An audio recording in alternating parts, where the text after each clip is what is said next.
Shalom, everybody.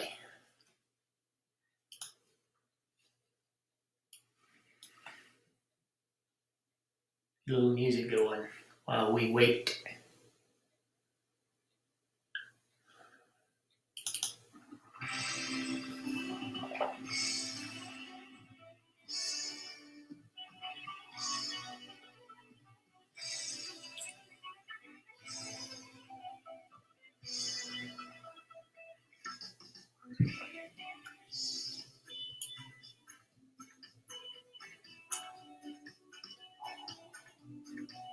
Hello, Sharon.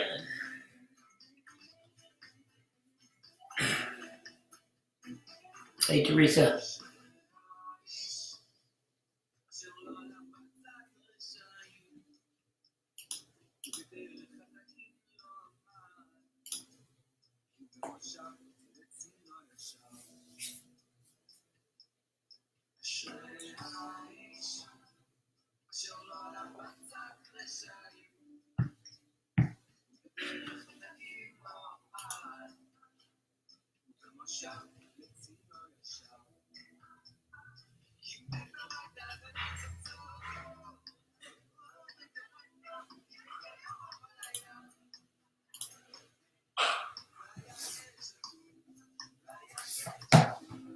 Shalom, shalom. Still got a minute or two.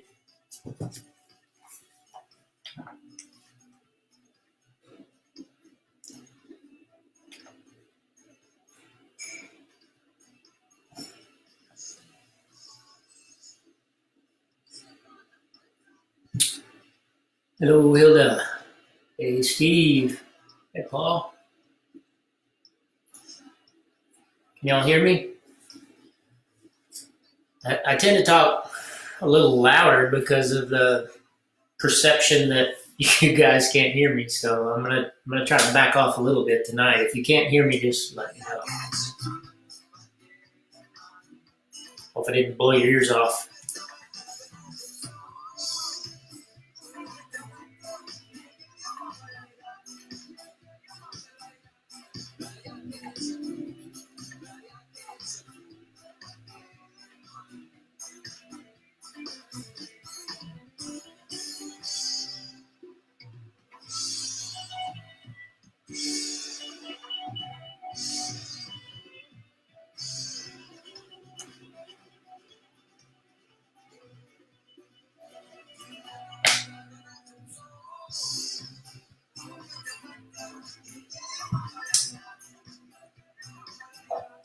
Excellent, Paul. Thanks for that.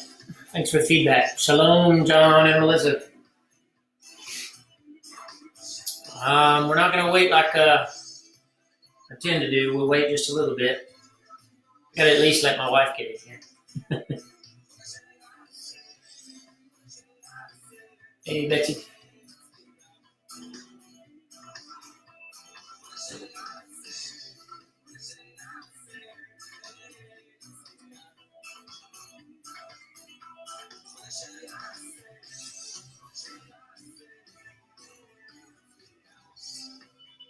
What can't you hear, Carolyn? I'm hearing that. Actually sounds pretty good. Can you hear me now?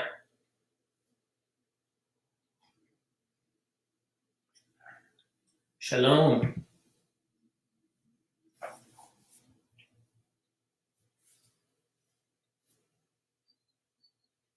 Okay, I think I ought to at least let my wife get in here and then we'll start.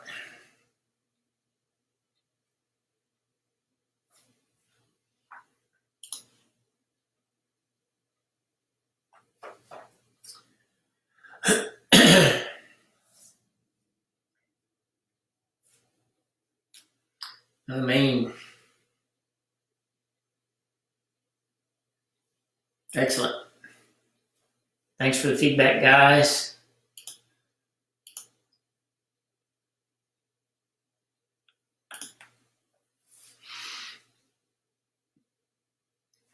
Turn your volume up. I can turn mine up. I don't know if that helps. I don't know if that affects the microphone at all, but I will turn it up. Like I said, I'm going to try not to project so loudly. I don't think it's necessary like I've been doing. Just weird talking to an entity that is not talking back. So,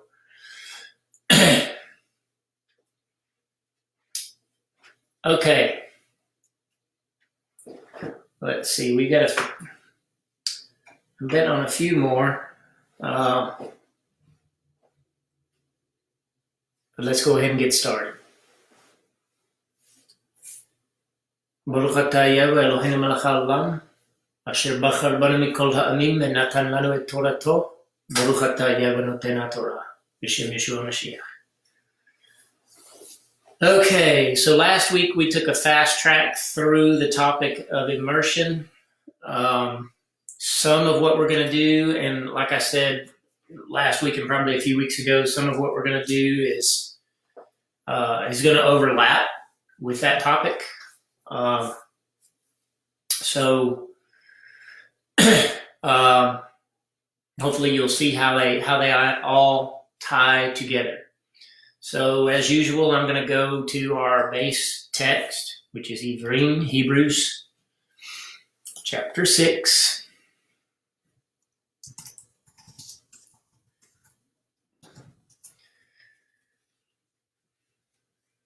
And verses 1 and 2. Therefore, let us leave the basics of HaDavar HaMashiach. And again, that's our title, Tekhilat, HaDavar HaMashiach, the basics of the word of Messiah. And let us go on to perfection. Or do you again lay foundations other than these?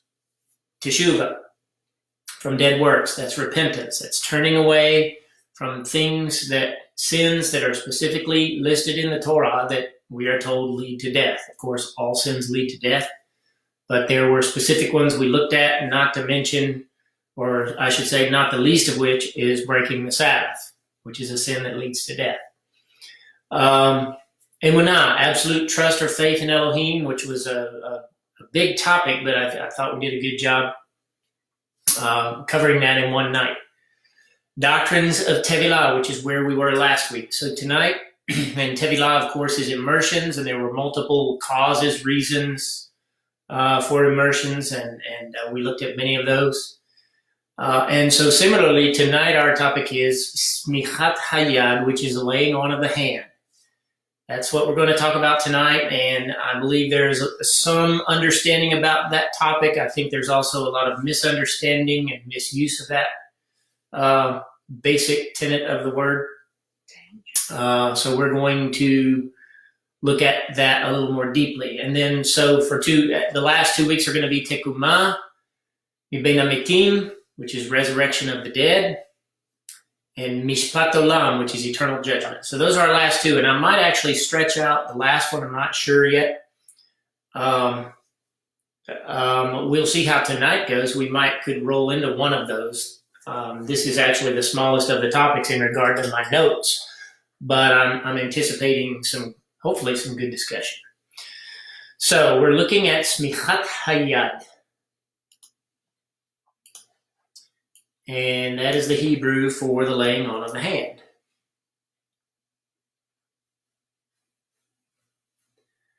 I'm going to paste the Hebrew in the field here, and just in case you want to look at it, you can probably snag that, paste it into a document if you want it. Smikhat Hayad.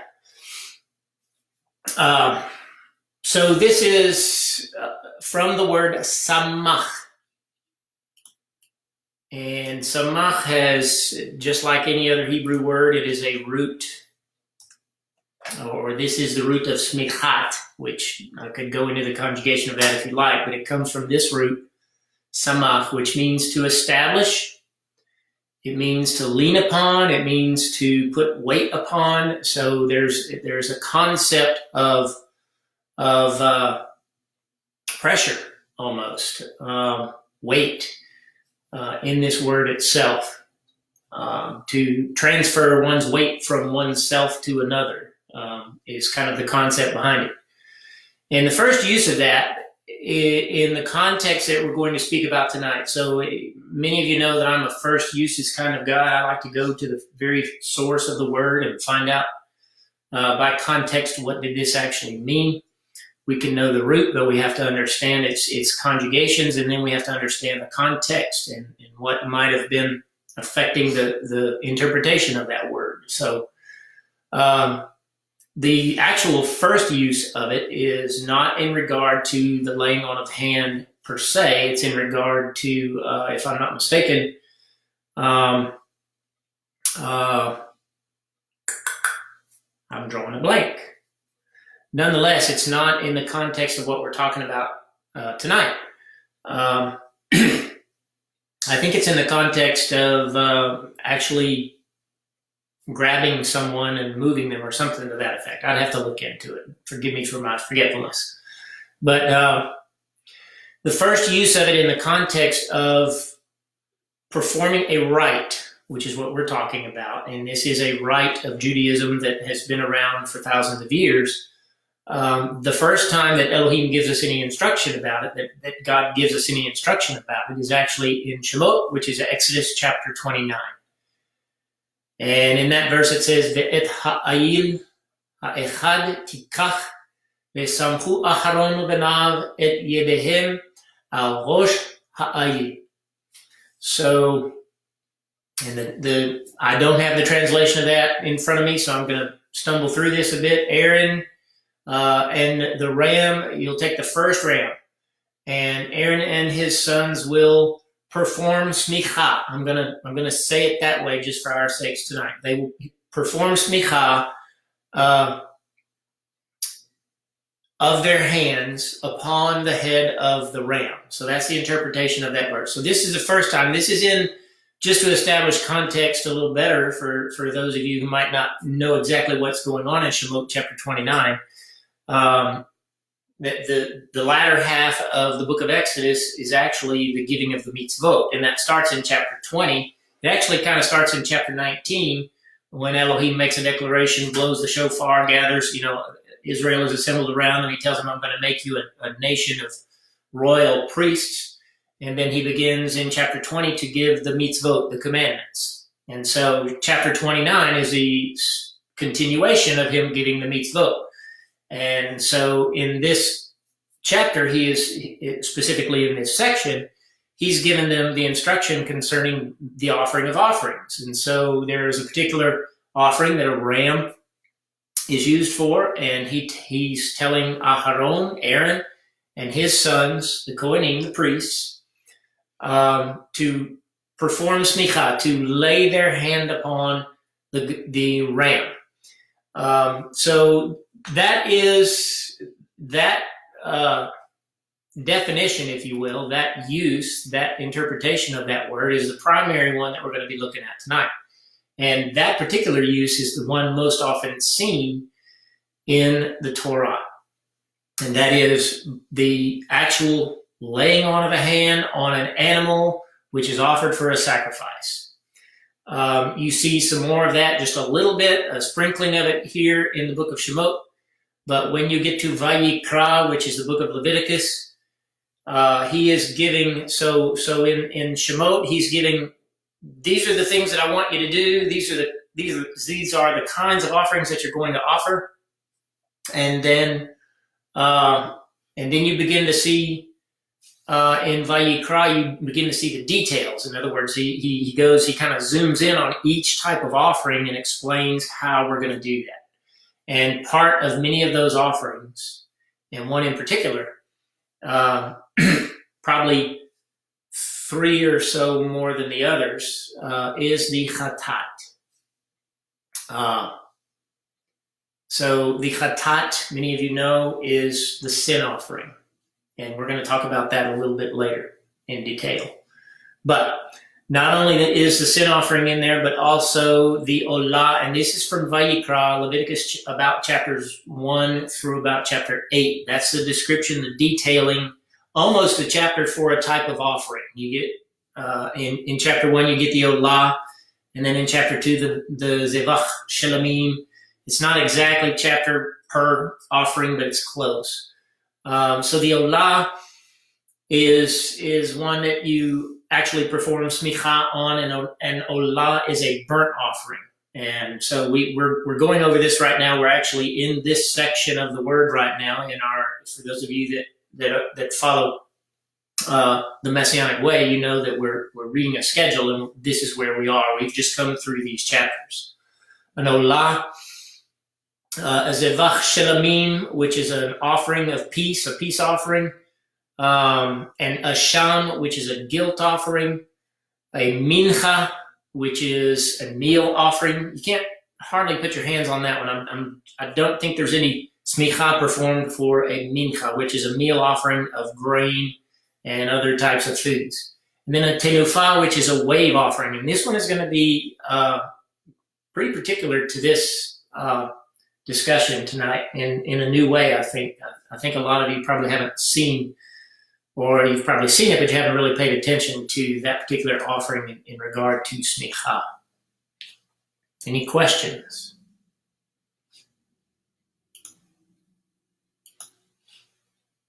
Okay.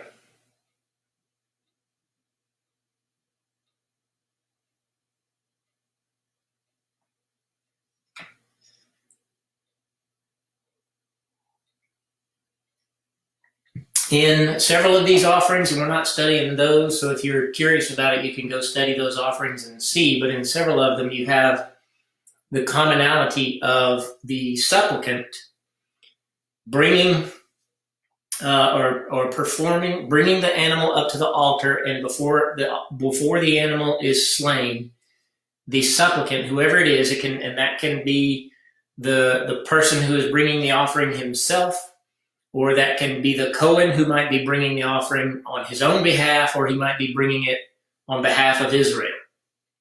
But nonetheless, whoever is bringing the offering performs smicha, and then lays the knife to the neck, puts the knife to the neck, and kills the animal, does what is prescribed with his blood, does what is, butchers the animal, slaughters the animal appropriately, and does what is supposed to be done with each portion of the animal. Some of it goes to the Kohen, depending on the offering it is. Sometimes an olah is completely burnt. The whole thing is consumed and not eaten. So there's different uses for the animal in these offerings, but nonetheless, the bringer, the supplicant, brings the animal and performs smicha. And so in the Jewish mindset, this goes back a long way in Judaism. In the Jewish mindset, you have the idea that when the person brings the offering and puts his hand on the offering, especially on a sin offering, but really on all of them, there is a transference, and that's the sort of the concept behind the weight of the word. Remember, samach means to establish, but it also means to put weight upon, to lean upon. And so, in the Jewish mind, there was a transference, there was a transmission, if you will, of the sin of the supplicant. Whatever the sin was, whatever the issue was,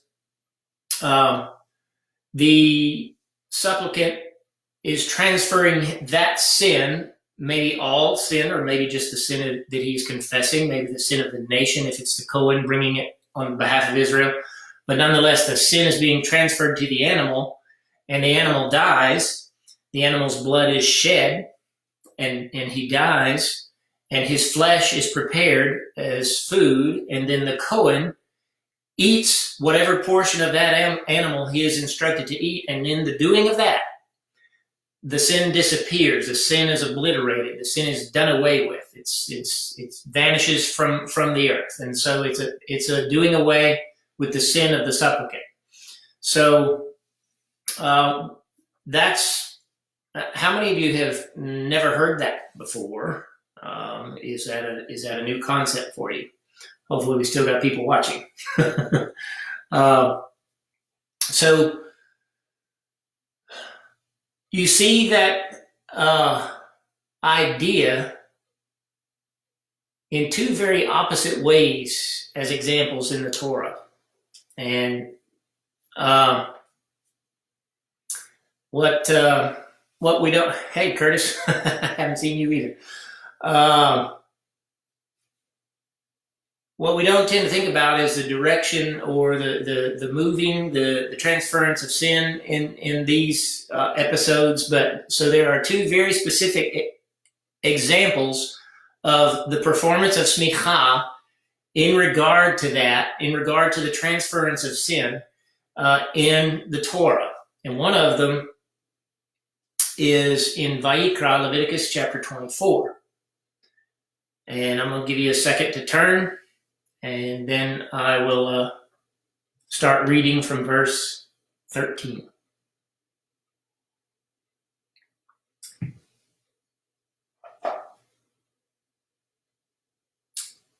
Okay.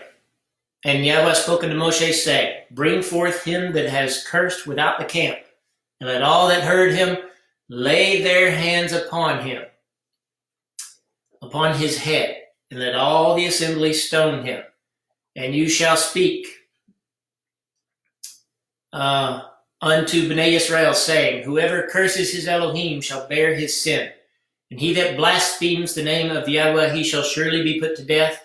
All the assembly shall certainly stone him. The stranger as well as the homeborn, when he blasphemes the name, shall be put to death. Now there's, I believe, a lot of misinterpretation of what it means to blaspheme his name. Modern Jewish translations of the scriptures from Hebrew into English actually say that if you just say the name, that you're blaspheming the name. That's not what it says here. What happens in this chapter, if you go back and read it and put it in context, a man cursed another man in his name, in the sacred name. And so that is that's using it in vain, and that's using it for useless and empty earthly purposes, if you will. And that's basically defining what blasphemy is using the name for nefarious purposes.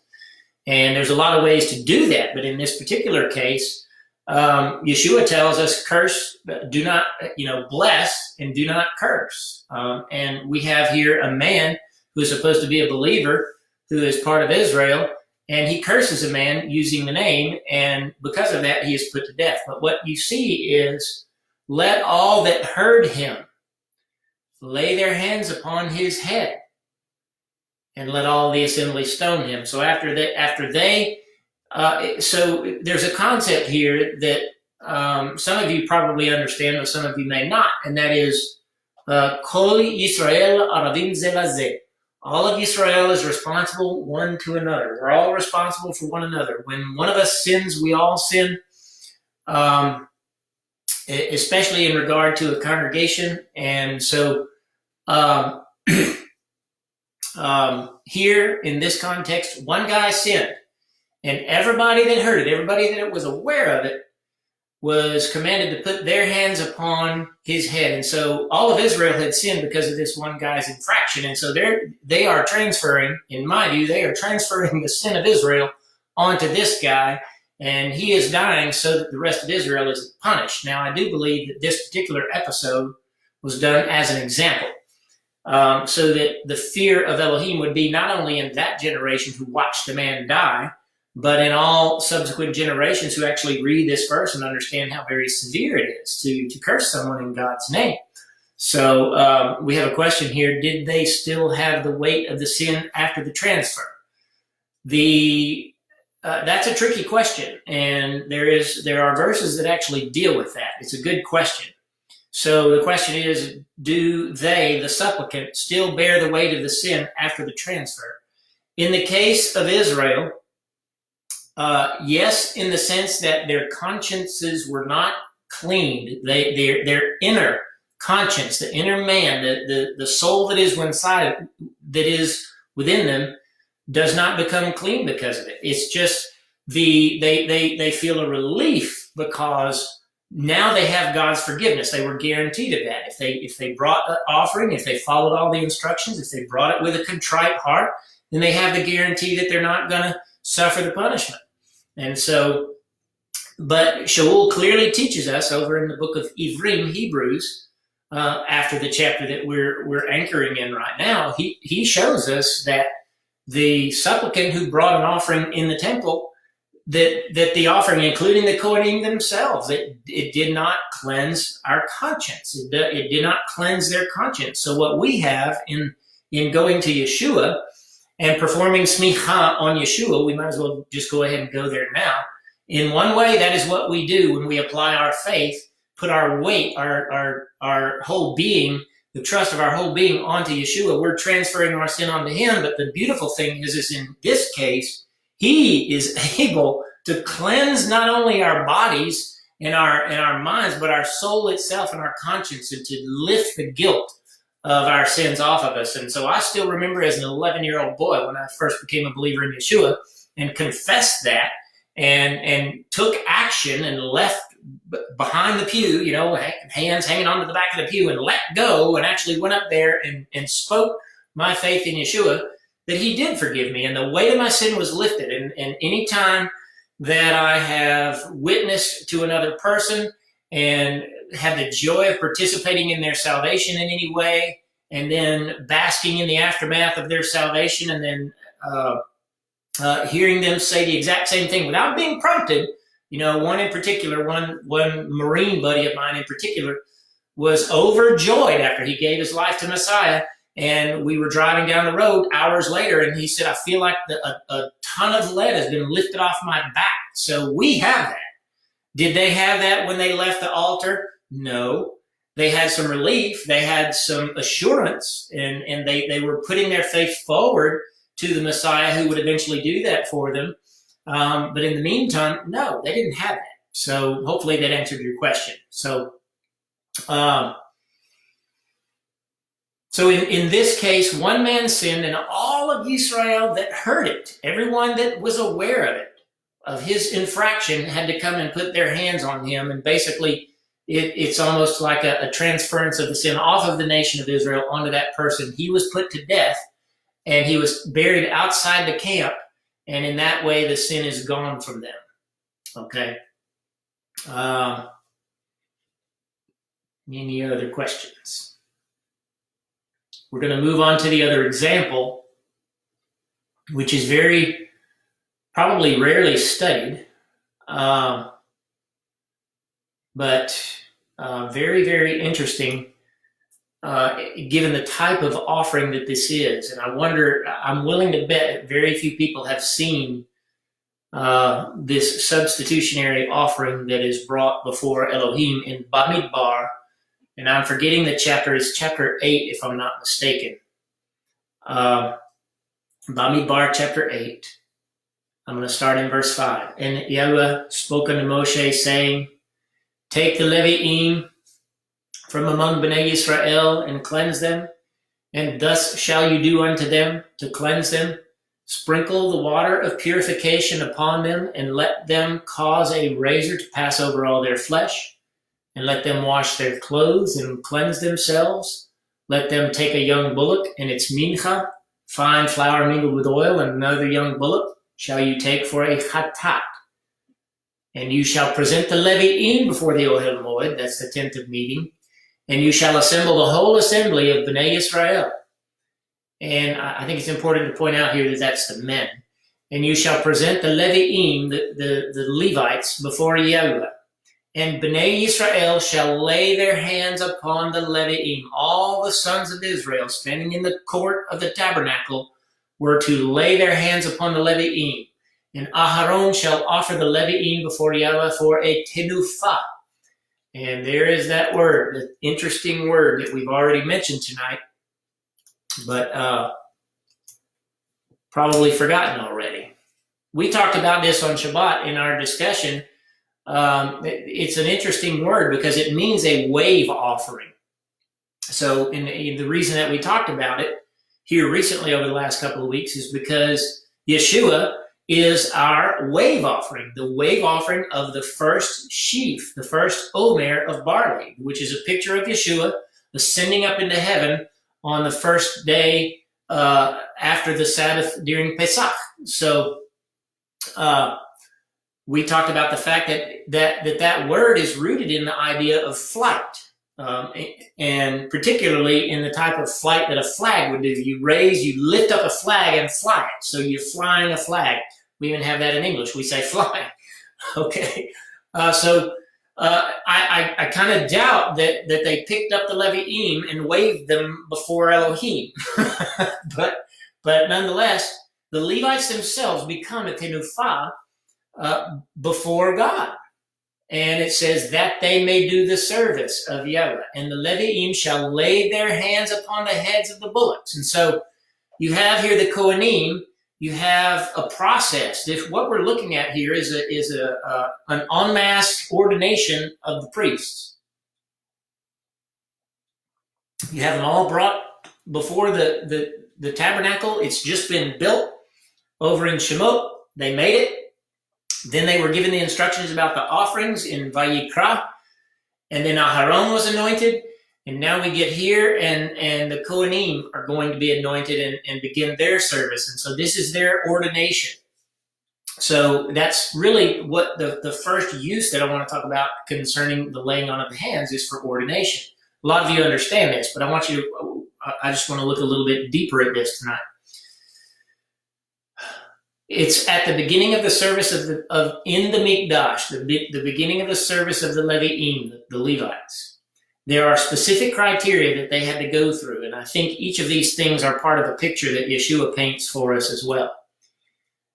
First of all, the criteria are that he has to be a Levite. The person that is going to serve in the office of the Kohen has to be a Levite. The word Levi means attached to me, or my attached one. That's a name that Leah gave to her son, her second son, if I'm not mistaken, when he was born. And so all of his descendants are becoming Kohanim at this point. Or not all of them, but a lot of them. And then he has to be a son of Aharon, a son of Aaron, the high priest, in this context. He has to be the son of the light bringer, if you will. And I'm one who thinks that there is symbolism in all of these names. And Yeshua, of course, is our light bringer, and we're all made sons because of him. But more practical criteria are he has to be cleansed. And so this ties along with immersion last week. We saw that Naaman was immersed and by that immersion was cleansed, not only spiritually, but also for him physically. He came up out of the water and his skin was brand new. That is a foreshadowing of us when we trust into Messiah and walk through the immersion of Messiah. That when we come up on the other side, we ourselves, on a soulish level, are cleansed just as clean and bright as he was. David says, wash me with hyssop and make me whiter than snow. Okay? So there's a cleansing going on. There's a sprinkling then going on.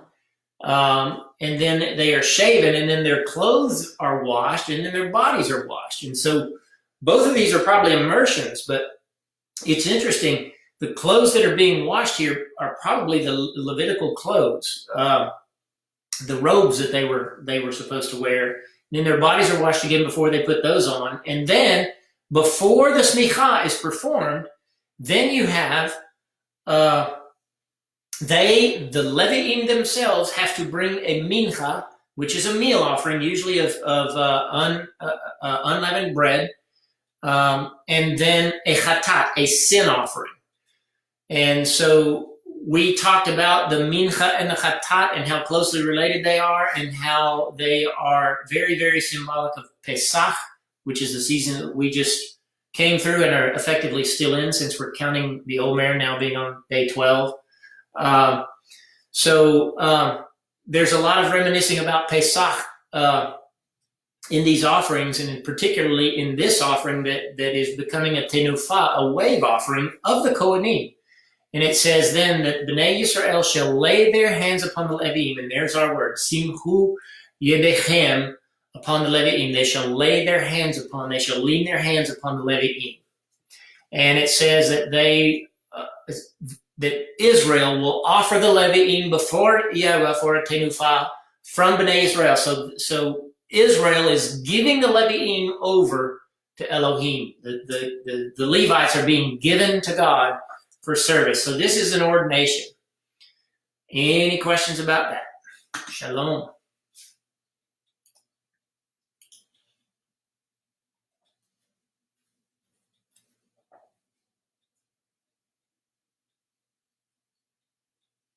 So the word tenufa there is to soar, to fly. It's a wave offering.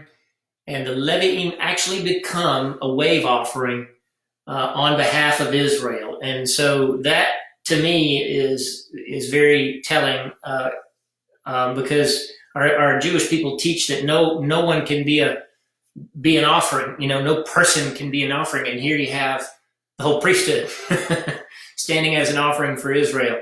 And so, of course, Yeshua becomes our chatat, our sin offering. And that is, if you're new and you don't understand that, it does not say over in Colossians that Yeshua became sin. It says that he became a sin offering for us. So they lay their hands on the Levi'im, and then the Levi'im turn around and perform Smikha on the two offerings on the offerings that they brought. And that's the beginning of their service. But what's interesting about the context of this passage is, it's in Bamidbar chapter 8, is that at the beginning of this, when all of this service starts, the menorah had just been lit. And this is going to kind of be our segue into the more spiritual nature of this idea of Smikha that we're talking about tonight. In Bamidbar, Numbers chapter 8, verse 1, and Yahweh spoke unto Moshe, saying, Speak unto Aharon, and say unto him, When you ascend to the lamps, the 7 lamps shall give light in front of the menorah. And Aharon did so. He lit the lamps thereof so as to give light in front of the menorah, as the Yahweh commanded Moshe. And so we understand that the menorah is the best. I believe it's the best symbol for a congregation that you can have. Yeshua used it to speak of the 7 congregations in Asia. In the book of the Tekhilat, the book of Revelation, when he addressed the 7 congregations, the last time he ever appeared to anyone and spoke and basically, inspired more divine writing for us to read.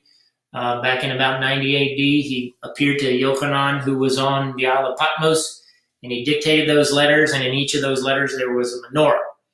In each of those congregations there was a menorah. So here we see the menorah being lit first, and that is then, and I believe that's a picture of Yeshua, and of course that's a picture of the Ruach HaKodesh, and of course the first one anointed among the Kohanim is Aaron, and that's a picture of Yeshua, and then the Levi'im are anointed, and I believe that's a picture of us, because he tells us, Kepha tells us in his letter, Peter, I believe 1 Peter, maybe chapter 3, I'm not 100% sure, you are a Kohanim, a mishpacha, a family of Kohanim, a royal priesthood. He's kind of quoting Exodus chapter 19. You are a royal priesthood. So the service begins with the Ruach HaKodesh being imparted, the Spirit being imparted to the Kohanim, and an ordination of the Kohanim, and then they turn around and begin to serve. And so you see that very same thing where a whole congregation appoints or anoints people to serve. And one of probably the best examples of that is in Ma'aseh HaShlichim. That's the Hebrew name for the book of Acts. In chapter 13, verse 2, it says, As they fasted and prayed to Elohim, the Ruach HaKodesh, which is the set apart, consecrated, Holy Spirit, Holy Breath, power of God, the Ruach HaKodesh said to them, Appoint for me Shaul and Barnabas for the work to which I have called them. So after they had fasted and prayed and laid their hands on them, they sent them away. So they became shlichim, sent ones. Okay, that's what an apostle really means. So they went through basically the same thing that the Levi'im did. And they were appointed to do a particular job in the service of God. And we're going to look at another example of that later tonight, but for a different reason. But I just know that there are other examples of this, where being appointed to an office is one of the primary reasons for using or performing Smichat Hayat. And I want to talk about that just a little bit more. Notice that in the book of Acts, it was prefaced by fasting and prayer. And that is very, very important. It doesn't guarantee that you're not going to have people mess up in their office, but it certainly can take the responsibility off of those who are doing the appointing for someone messing up. If they've fasted and prayed and sought and heard Elohim like they heard Elohim, appoint for me Shaul and Barnabas for the work which I have called them. Okay, so Shaul had already been called. He had met Messiah in the most powerful way post-mortem, after his death, post-Chaim, after his death and resurrection. That was a very powerful experience he had on the road to Damascus, and he saw Yeshua. His eyes were blinded, and he was miraculously healed, probably by Smikha Hayat. I haven't looked at that, but that's probably how. I can't think of his name. That's probably how he affected the healing in him, is by Smichat Hayad, laying hands on him and giving him his sight back. He was also immersed at that same time, and so Smichat Hayad can go along with immersion. And so one of the things that I encourage is that when someone is appointed to a new role, they should perform not only Smikha, but before that, they should perform Tekhilat. They should go through a mikveh. They should be immersed, and at least symbolically, certainly spiritually, they should be immersed already. But symbolically, they should be immersed through fasting and prayer, and then having hands laid on them before they begin their work. So that is what ordination or appointment to an office is. What about Cornelius? Yeah. You like to get ahead of me, Hilda. Cornelius wasn't appointed for a particular role. I don't know why you're bringing up people's names. Peter, Cornelius. Why are we bringing these up? Because you couldn't remember the name of the one that. No, it wasn't Peter or Cornelius. It was Hananiah. That thank you, dear. That healed Shaul, to whose house he was sent in order for his sight to return to it. Ananias, you might know him. There's two Ananiases in the book of Acts, and he's the first one, Hananiah. So, actually, he might be the second one. So the first purpose of Smichat Hayad, then, after all of that, who can say it? Go ahead and say it. You can type it in. If you're just saying it, I can't hear you.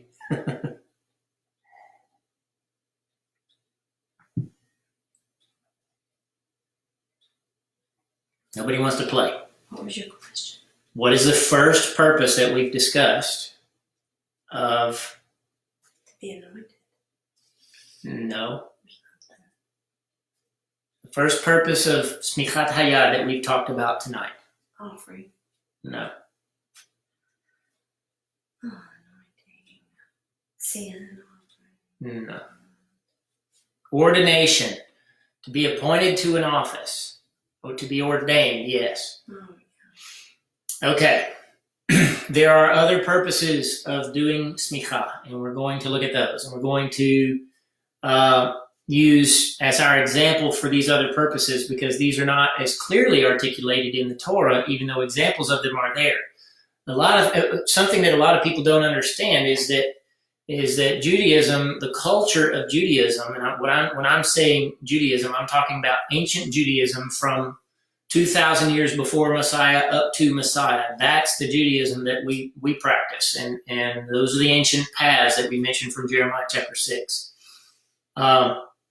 The culture of ancient Judaism, of ancient Israel, had in it all kinds of practices that are only slightly mentioned in the Bible, but nonetheless they were very prevalent practices and customs of Israel. And so we've tried to seek those out, and one of them is Smichat Hayad. But you can see this particular one very often in the Brit Chadashah, the New Testament. And so the first one that we're going to talk about, which is probably the one that we do the most, is we will use Smikhat Hayad, the laying on of the hand, to bless. So in Yochanan Marcos, the book of Mark, chapter 10, verse 16.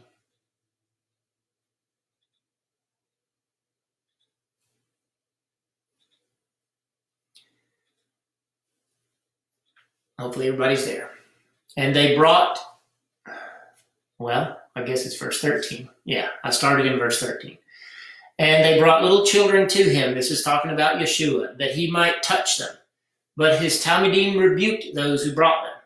But when Yeshua saw it, he was displeased, and he said to them, allow the little children to come to me, and do not forbid them. For Malchut Elohim, the kingdom of Elohim, of God, is for such as these. Truly I say to you, whoever does not receive Malchut Elohim like a little child shall not enter it. Then he took them, the children, in his arms, and he put his hand on them and blessed them. So Yeshua performed Smikha. He laid his hand on them and blessed them. And so the next purpose or use of Smichat Hayad, the laying on of the hand, is to bless. And that's a very common practice in the life and culture of certainly Messianic Judaism and in Orthodox Judaism and Reform Judaism. It's a very common practice. For those of us who believe in Messiah and follow the Torah, I think it's an even more common practice. There's another place, Matthew chapter 19 echoes that same. There's a little bit of a condensed version of that same paragraph. They brought little children to him that he may lay his hand on them and pray, and his Talmidim rebuked them. But Yeshua said to them, allow the little children to come to me, and do not stop them, for Malchut HaShamayim is for such as these. And he laid his hand on them and went away from there. So Yeshua believed in blessing, and especially blessing little children. So I want to talk about blessing just a little bit before we go on into some of the more prevalent practices regarding blessing that we do on a regular basis. So beracha is the word for blessing, and the idea, the concept is around in a lot of believing circles, and they understand it to some degree, I think, but we don't look at it, I think, 2,000 years removed from that culture, living in the West like we do, where everyone around us sort of scoffs at the idea of a spiritual life. Hopefully most of you understand and know that you have been given the very breath of God. If you genuinely confess your trust in Messiah Yeshua, laid your sin on him, imparted it to him, put the weight of it onto him by your trust and because of your need, you saw your need to do that. And then confessing his name and declaring it and rising with him in immersion yourself, hopefully that you did that and that it was very, very real. And by that the very breath of God, the life of God entered into you and saved you on the inside. And hopefully at some point after your immersion, or maybe before, remember we looked at that last week. There's no litmus test. There's no cookie cutter way to do it. It just has to be done. But hopefully at some point you are imbued with his power. And so if that is the case, then every one of us have the capacity, the ability, the potential to bless someone in the way that Yeshua blessed those little children. How would you like to have been one of those little children that had the hand of the master put on you and him imparting the very life of God to you, and he had faith to do it. He didn't doubt what he was doing. He didn't wonder if he was qualified to do it. So that would have been quite an experience, I believe. And so I truly believe. So barach, and it has that on the end of it. Barach is the word for bless, and to bless. That's the same root word as the word for knee, Knee, that joint in your big old leg down because the concept is that we bless from a place of humility. And so when we say Baruch Ata Yahweh, blessed are you, O Yahweh, or we bless you, Baruch et Yahweh, that we're doing that from a place of humility. And even when we're blessing someone, that's the thing I don't like about the religious world today, is that when someone presumes to bless someone else, they come at it from a high place. They think they're better than the person that they're blessing, and they don't do it from a place of humility. They do it from a place of pride and arrogance and spiritual self-righteousness almost. And I'm so righteous I can bless you. I'm so special God gave me his spirit. Put whatever words you want with it, but that attitude prevails to me most of the time, whereas it's supposed to be done from a place of humility, the bent knee. And so, but nonetheless, it is also an impartation of what Elohim, God, has given us to whoever the recipient of the blessing is. And so that's why we do it so much in Messianic Judaism. Any questions about that before I move on?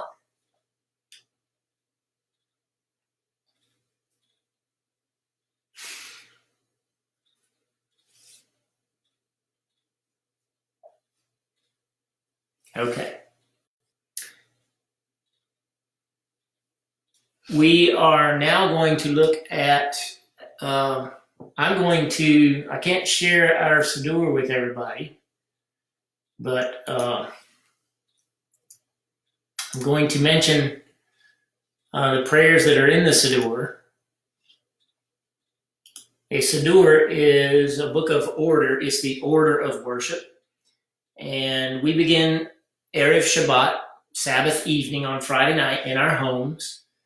And we first light the lights, and then we bless our wine, and we bless our bread. For the average Jewish person who does not know Messiah, they're just doing a rite. For those of us who know Messiah, we are saying that we are participating, we are commemorating, like Yeshua told us to do. We are commemorating his body and his blood, his death, burial, and resurrection, and his atonement for us in the ceremony itself. And I believe that if we approach it from a spiritual perspective and understand the sanctity of it, that we are actually participating in the life of Messiah when we do that. And so then after that, the very next thing that we do, after probably rejoicing a little bit, is to bless our children.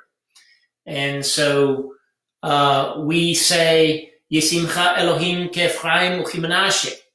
And that's the blessing over our boys. And that comes straight out of the scriptures. And we're going to talk about that here in a minute. May God establish you, make you like Ephraim and like Manasseh. And there's a lot of confusion about that because of the two housers out there who claim that we're Ephraimites. And then the fact that Ephraim ended up being one of the more disobedient tribes, if not the chief disobedient tribe in the northern kingdom, because the king that corrupted northern Israel was from that tribe. But that's not what it's talking about. Ephraim and Manasseh, if you remember, were children when they were blessed in such a fashion. And so they were adopted into Joseph's tribe. They didn't become their own tribe. They were elevated to the place of son, but they were still part of Joseph's tribe. They inherited land along with Joseph in the same basic region. It's just they became very numerous. But these are so since they became brothers so you had 12 brothers. Now all of a sudden you have 14, and 11 of the brothers had betrayed Yosef. Well, here's 2 brothers that did not betray. So I believe that's one of the main reasons. May Israel not be betrayers of Israel. And that's still, sadly, that's still a phenomenon that goes on. But this is a prayer, I believe, against that. And not only that, it's just imparting the general blessing of life itself and prosperity. And Ephraim and Manasseh were fruitful, and I forget what Manasseh means. I used to know it. But it's the fruitfulness and the the bounty and all of that you're praying, primarily fruitfulness is, Israel wants its race to survive, and that's why that blessing is spoken over the children. For us who believe in Messiah, sure, we want our children to be fruitful in the physical way, but more than that, spiritually, we want them to have the power of the Ruach HaKodesh, to be protected from Hasatan, to be protected from their own flesh, to be protected from this world, and so that's why we do that. There's a following blessing for the girls, and then the next one that we do is the blessing of Aaron over all of Israel.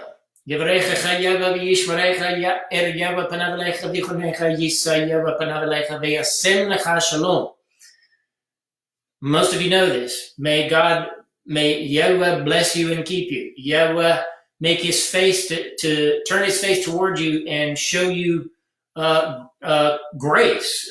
May he lift up his countenance upon you and establish for you shalom. And so that is a blessing that we say over our whole family each week. And in congregations, when we're done with our service in the congregation, we also do that. We pray that same blessing. It's an impartation over the congregation.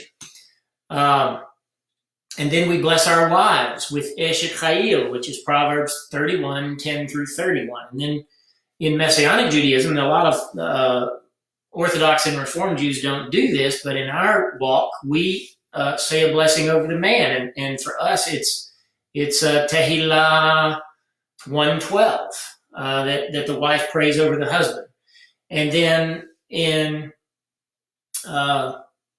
there's Kol Yereh, which is Tekhilat 128, which is if in our home and in most of our homes, if anyone comes into our home for Shabbat, we don't want them to leave without being blessed. And so we do that at the Sabbath table usually, and you can do this at your front door when they're leaving as well. And that is to perform Smikha. We actually lay our hand on our children when we bless them and perform Smikha. And it's if we trust that Elohim has put his Ruach in us, that he's going to impart of that to them so that they can live a more effective and fruitful life. And the same is true. We want to do that for anyone who is a guest in our home. And so we do that over people in our home. So that's a big part of our lives. And that comes from, and Hilda had already mentioned this, that comes from Bereshit chapter 48. And so in that chapter, Yaakov, Jacob, Israel, is about to expire. He's on his deathbed. And he hasn't known Ephraim and Manasseh. Manasseh is the older one, and Ephraim is the younger. But he swaps his hands. He puts his right hand. That's the traditional hand to use to bless. It doesn't mean you can't use this one. But for the son who was receiving the bigger blessing, he used his right hand, and he had to transfer change his hands because the boys were standing in the wrong place. And so because Yosef assumed that he would know to bless Manasseh first, or with the bigger blessing. And so, but look at what it says in verse 15. He's putting his hands upon Ephraim and Manasseh's head. This is important. He's putting his hands on their heads, and it says in verse 15, and he blessed Yosef. So he's not blessing two separate tribes. He's blessing Yosef. And he says, the Elohim before whom my fathers Abraham, Yitzhak did walk, the Elohim who has been my shepherd all my life long unto this day, the Malach, the messenger who has redeemed me from all evil, bless the lads, and let my name be in them, and the name of my fathers Abraham and Yitzhak, and let them grow into a multitude in the midst of the land. And so there you have a blessing over children. So any questions about blessing? I want to reiterate that this is something, it is a practice that believers ought to be more keen on. And remind you, we're studying the basics of the word of Elohim, and there are a lot of people who are scared to do it, who don't believe that anything occurs of it, that it's just a rite, that you're just, and then there's the other side of the pendulum where everybody does it for a show, and you don't want to be that guy. I certainly don't want to be that guy. I resist that kind of notion that, and again, it's not done from a lofty place. It's done from a place of humility. Elohim has shown us great compassion by giving us of his Ruach HaKodesh in spite of our sin. And for us to be arrogant and think that we are better about blessing other people than someone else is just ridiculous. But it ought to be a common practice in our lives, and we should think more about it. Sometimes my wife is sitting here. I can usually get away with saying things like this, but I will hug my wife, or I will even in our sleep, I will touch her and I'll pray, and I'm praying an impartation, a blessing over her. And so it's a practice that we really should be it should be natural to us. It should be something that is a part of our lives, not in a ritualistic, arrogant, self-righteous way, but just more from a place of humility where we're hoping for the best for others. So I've got a little video problem on one of my computers. I'm going to turn this one off. Hopefully it'll come back. Is everybody there? Hopefully I haven't lost you.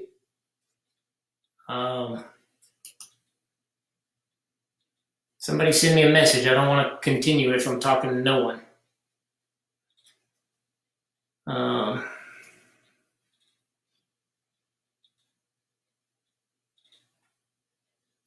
It's not good.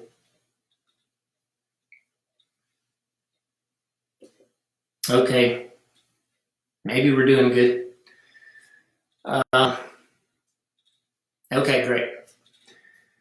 So, no questions about that. We're going to move on then.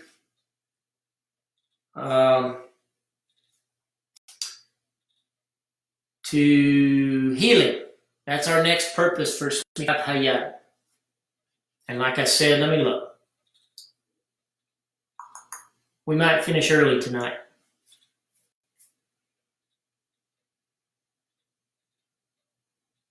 Okay, so our next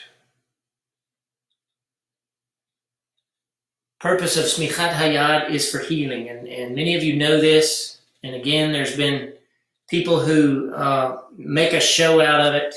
I don't like that. But certainly we can't deny that Elohim desires to heal his people. Sometimes he does not heal us, but sometimes he does. But certainly Yeshua used Smikhat Hayad, the laying on of the hand, in order to heal. And so one of the first places that we'll look at is Luke chapter 4, verse 40. And it says, when the sun was setting, all who had sick people suffering from various diseases brought them to him, and he laid his hand on each one of them and healed them. And so it's a very simple sentence, not a whole big, I don't think that Yeshua made a big show out of it. He just reached his hand over there, understanding who he was. And of course, we talked about this last week with immersion. Yeshua was immersed. After he came up out of the water, the Ruach HaKodesh came upon him in the image of a dove. It wasn't a bird sitting on his shoulder. It was actually the Ruach HaKodesh shaped like a dove. I believe that's reminiscent or a foreshadowing of the Talit. And so he had the very power of Elohim in him, and he went about doing good with that power. And so sick people were brought to him, and Yeshua had compassion on them. And this is the part that I believe is missing in us. And one of the reasons that we don't see, that we had a question last week about why don't we see the miracles. Most of the miracles people want are healings.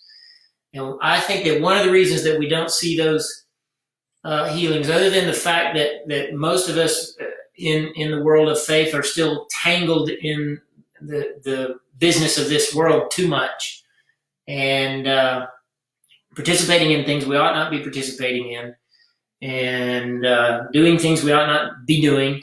And so that's one of the reasons. But another reason that we don't see healing very often, I have seen it many times in my life. It's not like I'm going around healing everybody. I'm not. But I have participated in it. I've had some very powerful experiences of healing for myself, my wife, and for strangers, and for friends and members of the congregation. So I believe in it. And so, but I think the missing ingredient a lot of times is compassion. And there is a verse that I did not cite. I didn't put it in here. We say it every week in our Shabbat service now. And it's basically, because he had compassion on them. So Yeshua went about Israel, and you can clearly see that he was moved by people's plight. And I think that's the missing ingredient a lot of times, is that we're not very compassionate people. Sometimes I think we are. We can emote, we can share our tears, but I don't think we really understand compassion just yet. I think that Abba is still teaching me about it.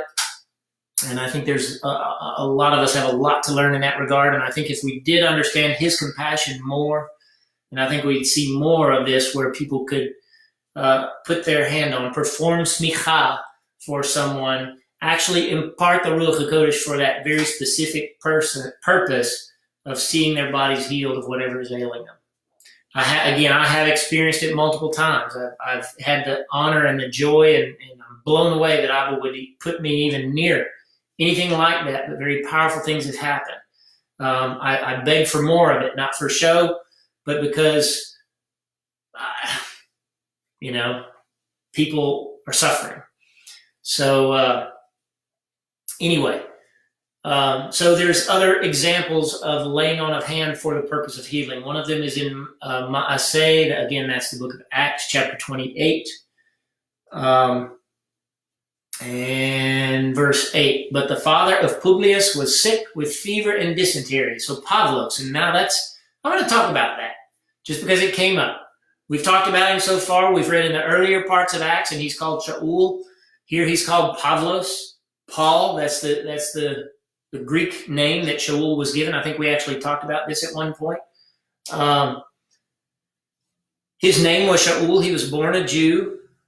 But he was raised in Tarsus, which is a Greek city, and he was given a Greek name. And so it just says his name was never changed. It just says he was also called Pavlos. And so he was the Shaliach, the sent one, the apostle to the Gentiles. And so primarily he was called Pavlos. But when he was in probably when he was in Jewish circles, he went by, especially people who grew up with him and knew him as Shaul. They called him Shaul. But anyway, so Pavlos went into where Publius was, and he was where he was lying, and he prayed, and then he laid his hand on him, and he healed him.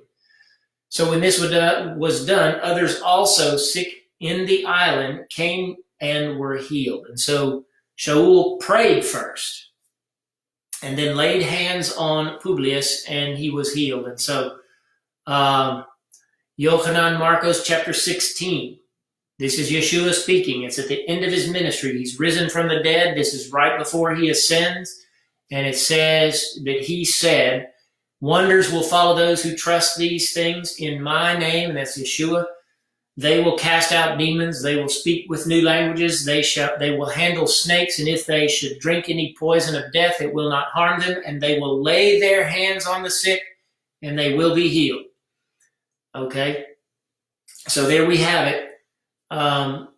Obviously, there are many, many, many episodes of people being touched by someone who has the Ruach HaKodesh and them being healed. Yeshua told several of those people, your emunah, your faith has healed you. Any questions?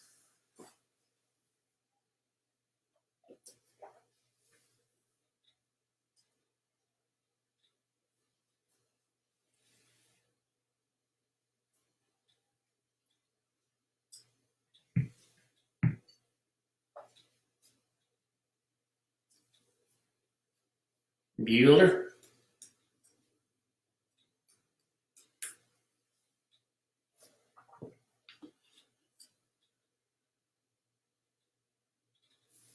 Okay, so we've got two more purposes that we're going to talk about.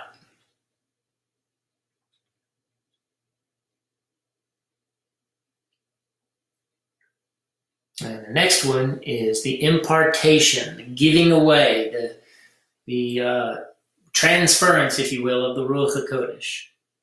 And this, too, is a tricky subject. One thing that I want to point out, and I'm always trying to make people aware of, is that there are many false spirits in the world, and There are false versions of the Ruach HaKodesh. There's false spirits out there pretending to be God's Spirit. And if that was true 2,000 years ago, and it was enough for everyone just about who wrote a book in the Brit Chadashah, the New Testament, just about every one of them who did that warned us about false spirits and false prophets and false anointing. So I'm going to preface this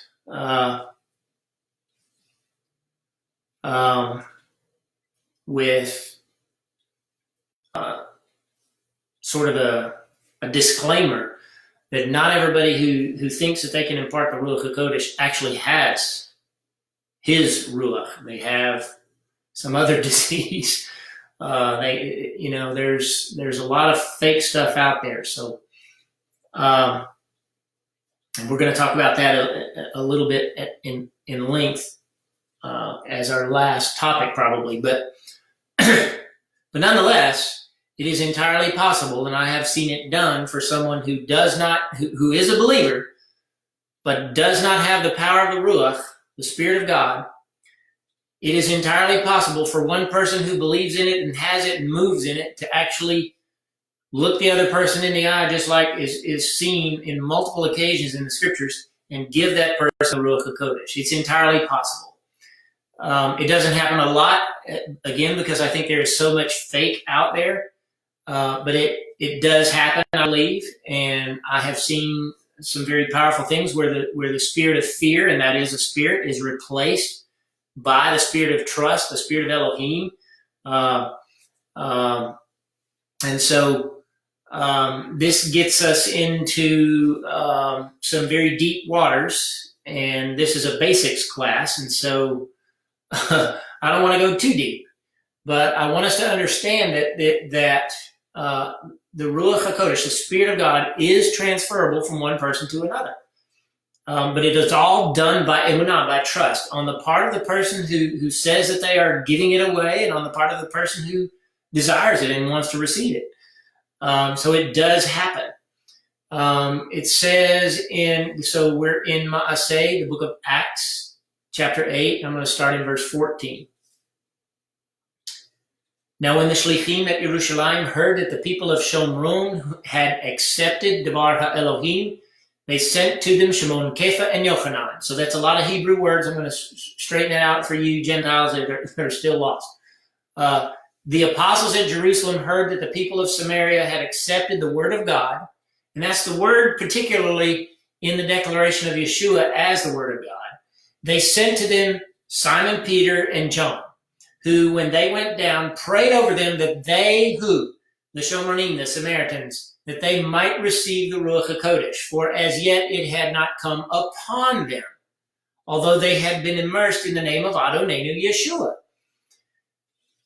So here we're tying back to immersion. I told you that these two go hand in hand, and so they had not received the Ruach HaKodesh as yet, even though they had already been immersed into the name of Adonenu Yeshua. And so these people followed the formula.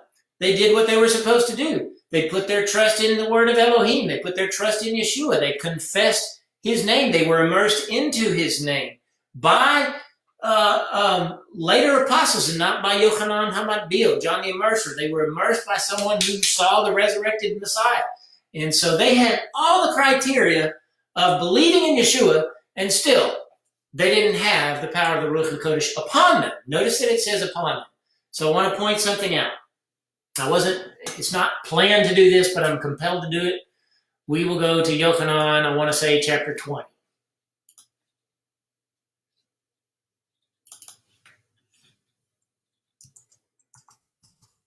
That's John. And hopefully I have the right chapter. We were so squeezed for time last week, I didn't get to do this, so I'm going to just take the time to do it here. If I can remember what I was going to do now.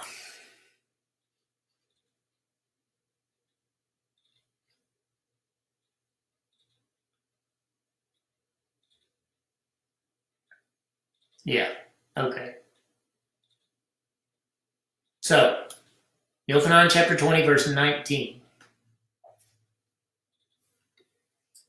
I've talked about this a lot over the last few weeks because we are in this season, but it says when it was evening on the first day of the week. So let me set the context here.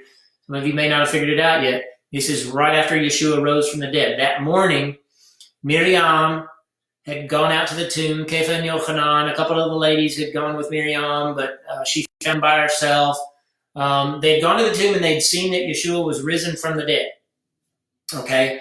Yeshua told Miriam, do not touch me, I have not yet ascended. I don't know if we talked about that last week in this setting or if it was just on Shabbat. But I think it was on Shabbat, and it was about the Tenufah offering, the wave offering, wave sheaf offering, because this is the first day of the week, after the Sabbath, after the Passover. This is Sunday after the Saturday that is in the middle of Passover, just like we had it this year. And so it was evening in our verse that we just read. That means it was Sunday evening, and the doors were shut where the Talmudim were staying for the fear of the Yodim. And Yeshua came, stood among them, and said to them. So Yeshua just appeared in the room and said, Shalom Aleichem. And basically, peace be upon you, wholeness, fullness be upon you, completion be upon you. And he said this, and then he showed them his hands and his side. The Talmudim rejoiced when they saw Adonenu. Then Yeshua said to them, again, Shalom Aleichem. Just as Avi has sent me, just as my Father has sent me, so I send you. And when he had said these things, he breathed on them and said to them, receive the Ruach HaKodesh. So I'm going to stop right there. So this is Yeshua, the Master, risen from the dead, already went to heaven and made the transaction up there and returned because Miriam couldn't touch him in the morning, but now they can. And he's already returned. And he is saying, he who is obviously full of the Ruach HaKodesh, the spirit, the breath, the power of Elohim, says to them, receive the Ruach HaKodesh. I guarantee you those 10 men, because Thomas wasn't there, he doesn't get it for another 8 days, the next Monday night. But those 10 men were given the Ruach HaKodesh. But nonetheless, that is on the inside. That's breath on the inside. In the context that we're talking about, these men over in the book of Acts, chapter 8, had already believed, they trusted, they believed in the resurrection. They've been immersed in the name of Yeshua, not in John's immersion, and it had not come upon them yet. And so in verse 17, then they laid their hands on them and they received the Ruach HaKodesh. They received the power, the outward imbuement of power that I think we talked about last week concerning one of the reasons to immerse and what happens in an immersion. So I want to bring that up again. So a customary immersion in Messianic Judaism is such that you're immersed just like a Jewish person is. You go into the water, you duck yourself, and we do it 3 times just like Jewish people do. Some Jewish people do it 7 times, but most do it 3 times. We do it. And usually it's you go down on the first one, then you say the blessing. There's the traditional blessing, and then you immerse yourself 2 more times, and then you come up out of the water. 3 is a very significant number concerning the resurrection of Yeshua. That's why we are happy to do what most of our Jewish people do. But then, in the context of a congregational immersion where someone is coming to faith in Messiah, or they're immersing for another reason, then it is customary, and I think compulsory, on the part of leadership to perform Smikha, to lay hands on and give them an impartation of the Ruach HaKodesh. What I have noticed over the years is that there are many people who don't have the faith. They don't trust that either they don't trust the person who's laying their hands on them, because a lot of times they get starry-eyed and they want the guy at the top to do it. And they don't believe that the other guy standing over there who's got their hand on them can actually impart the Ruach HaKodesh. Well, they can. It's all done by Emunah. Nonetheless, the laying on of hands was the pathway, the vessel that Elohim used to give these people the Ruach HaKodesh. I'm going to go to another example as well over in the book of Acts. And we might have looked there last week.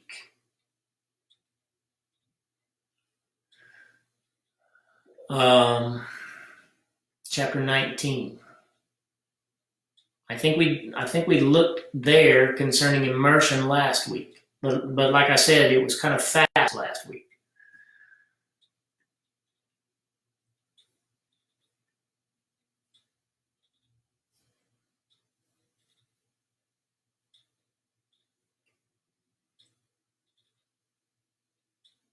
Chapter 19, verse 1, and it came to pass that while Apollos was at Corinthos, Pavlos traveled through the northern countries and came to Ephesus and inquired of the Talmudim whom he found there. Have you received the Ruach HaKodesh since you began to trust? And they answered, saying to him, we have not even heard that there is a Ruach HaKodesh. Then he said to them, into what then were you immersed? And they said, into the immersion of Yochanan. So this is different than the people over in the book of Acts, chapter 8. This is entirely different. They were immersed before Yeshua rose from the dead because Yochanan, the immerser, died at least a year before Yeshua died and rose again. So they had not confessed Yeshua as the risen Messiah, or at least had not been immersed into his death, burial, and resurrection. They'd only done an immersion of repentance. So then Pavlos said, Yochanan truly immersed the people with the immersion of repentance, saying to them that they should trust on him who should come after him, that is Yeshua HaMashiach.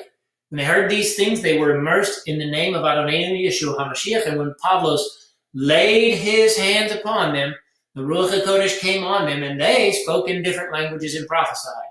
And there were in all 12 persons. So you had 12 believers in Yeshua who trusted in Yeshua, probably knew that he had risen from the dead, but had not been immersed into that faith, into that immersion. And so after they were immersed, then Shaul puts his hand upon them. He performs Smikha. He lays his hand upon them, which is a very Jewish thing to do, and imparts the Ruach HaKodesh to them.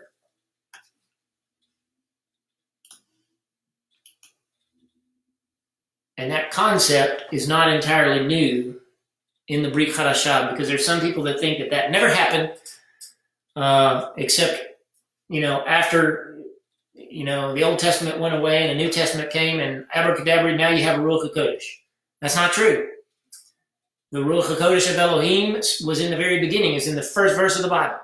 The Ruach of Elohim hovered over the waters. He has done everything by the power of his Ruach. If you can imagine it, his Ruach, when he manifested in a bush, Elohim is sitting on his throne. His Ruach is everywhere. And the Malach, this messenger angel that looks like a human being, is standing in that bush. That is by the power of the Ruach HaKodesh that entity is standing there and speaking on behalf of God, basically being Yeshua to Moshe. And Yeshua kind of intuits that and later calls him Yeshua in Exodus chapter 15. And so God did everything by his Spirit. But also, there were impartations of his Spirit from one person to another in the Old Testament. And so you see that, I think, one of the most powerful places is in Bamidbar, Numbers chapter 27.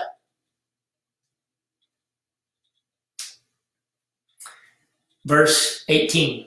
And Yahweh said unto Moshe, take Yehoshua ben Nun, the man in whom the Ruach is, and lay your hand upon him, and set him before Eleazar the Cohen and before all the assembly, and give him a charge in their sight. And you shall put your splendor upon him, that all the assembly of Bnei Yisrael may hearken. And Moshe did as Yahweh commanded him, and he took Yehoshua and set him before Eleazar the Cohen and before all the assembly, and he laid his hands upon him and gave him a charge, as Yahweh spoke by the hand of Moshe. Put your splendor upon him, is what Elohim said to Moshe. And so in Judaism, in ancient Judaism, there is this concept, and there's a quote that I used to have memorized. I don't have it memorized in Hebrew or English anymore, but it goes something like this. The splendor, the glory of Moshe was as that of the sun, and the glory or the splendor of Yehoshua was like that of the moon. And the idea is that the impartation that we're seeing here in Bamidbar, Numbers chapter 27, was a transference of the same measure of the Spirit that was on Moshe, but slightly less given to Yehoshua, but nonetheless it was enough for all of Israel to follow Yehoshua like they followed Moshe.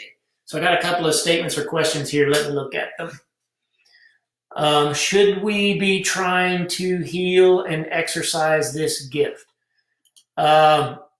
Yes, but that comes with a caveat. That's probably something we're going to finish a little bit early, so maybe we could get into that a little bit deeper, because absolutely, but not just willy-nilly. So we'll talk about that here in a minute, hopefully. And then Stephen says, so the ones that said they never heard of the Ruach didn't read the Torah. In all likelihood, they didn't. That's how the rabbis have been able to dupe our Jewish peoples, because they're just like other people. They don't read the Bible. They don't understand the scriptures. They don't know. Yeshua said it to the Pharisees. You have the scriptures, but you don't read them. You don't understand them. That's how they moved Passover and got away with it. That's how they added all these laws and got away with it, because they didn't read it. So they were oblivious to the fact that God does everything by his Ruach, and his Ruach carries his word, HaDavar. So absolutely. So we have in the Tanakh, in the Old Testament, we have at least one example. There are more, but I just didn't want to, maybe those are treasure hunts that you guys can do, is find more, because there are places where there is a transference of the Ruach from one person to another in the Old Testament. So that's not a new concept. It wasn't brand new when Yeshua rose from the dead and gave his spirit to the Shlichim. For one thing, why would David write, "Do not take your Ruach from me," if God had never given it to anybody? Okay. So, but back to the Brit Chadashah. So, just to affirm that another reason for performing Smikha is to transfer the Ruach, and this kind of touches on your question, Daniel. But,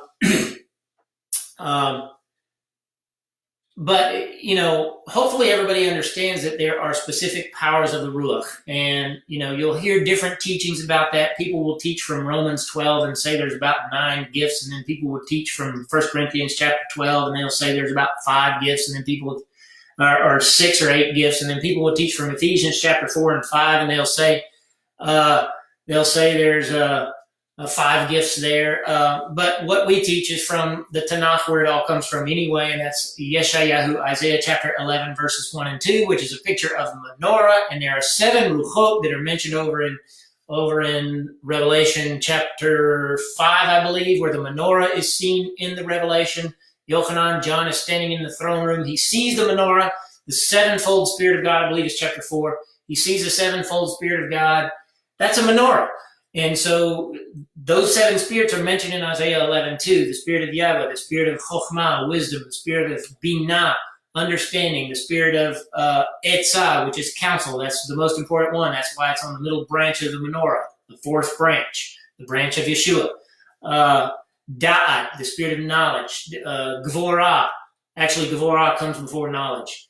Gvorah, and then Da'at, and then Yirat Yahweh. And if you read from left to right and start backwards in that list, that's the order you have to work through to get to the point where you're using the powers of the Ruach HaKodesh for their various purposes. So the first thing you got to do, Daniel, is fear Yahweh. People don't fear God anymore. I've already mentioned that. We don't fear God. We don't fear blaspheming him. We don't fear using his name for the wrong reason. We don't fear misrepresenting God. So we go around just saying that God said this and God said that. No, you better make darn sure that God's spoken. And if it didn't come out of his word or match it very closely, he probably didn't say it. So the first thing is to fear him. And the next thing is to gain knowledge. Da'at.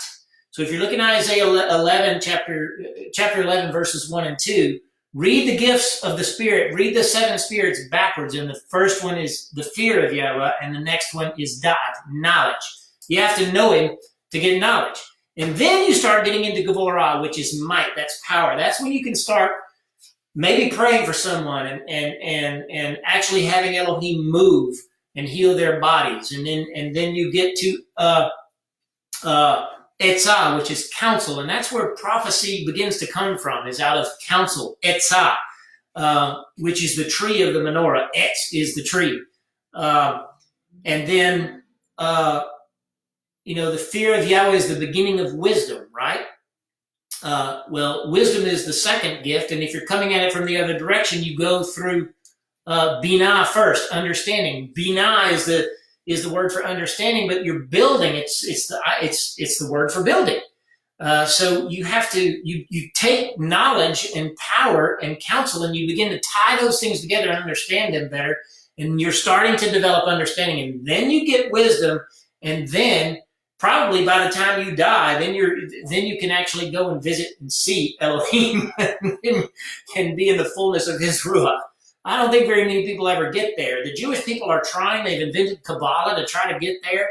Um, you know, people of faith in different walks of faith are trying their formulas to get there. And it's really through the hard work and the discipline of studying Him, studying His Word, understanding Him, humbling yourself. That's the model. And so, yes, I do believe that we should pray that we can heal other people, but it doesn't come without the other things first. And the first one to me is the fear of Elohim, which so few people do this day, even most people that say they walk in faith. They don't fear God. They go around harming His people more than they do anything. So let me see where I was. Yeah. Timotheus Aleph, 1 Timothy chapter 4. And this kind of says exactly what I just told you.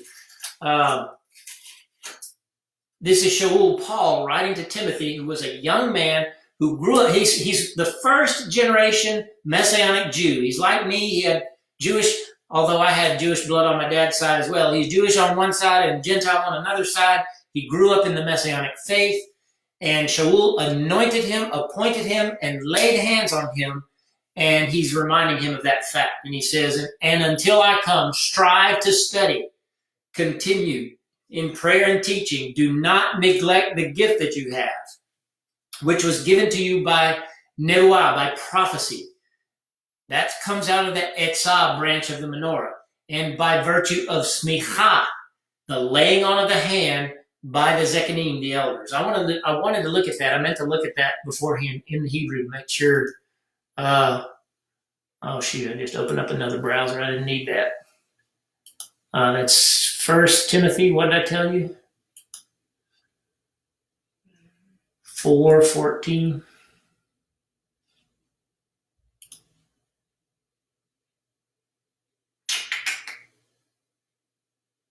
Yep, that's what it says. Okay, I just wanted to check the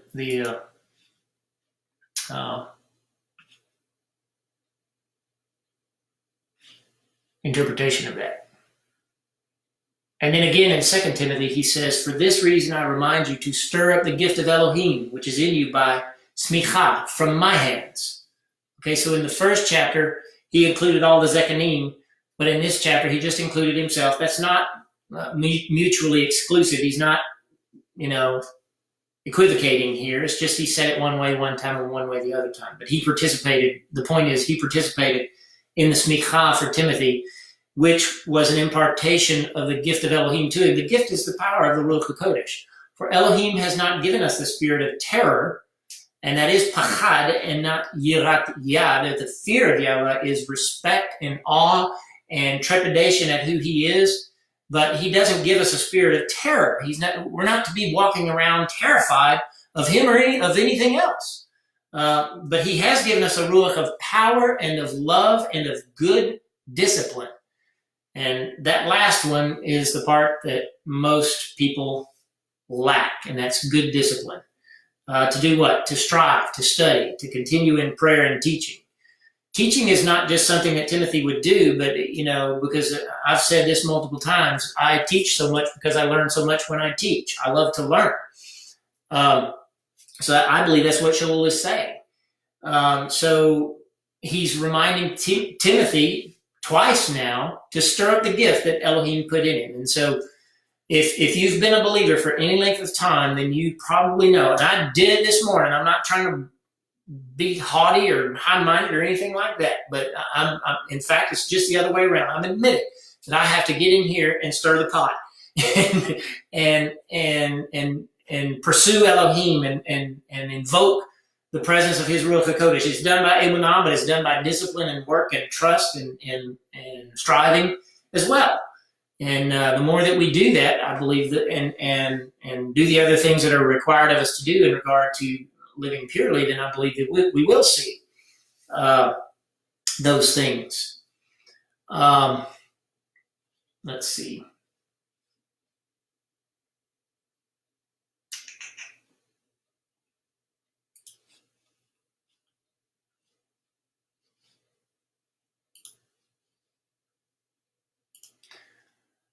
I'm looking something up.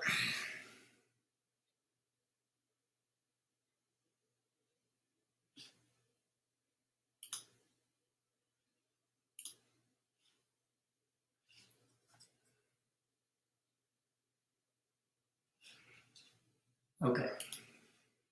Oops. Where'd my stuff go?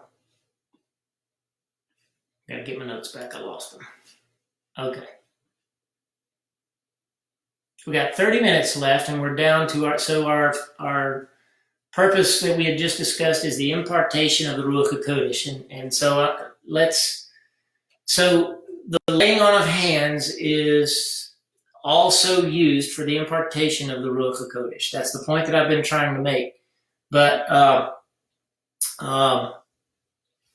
does that mean that it's only one time? No, I don't believe so. But there is an initial time in everyone's life when someone who has the power of the Ruach HaKodesh and believes that they have it can pray for someone and they receive it. And if it's done in emunah from both sides, trust from both sides, belief from both sides, then I believe it happens.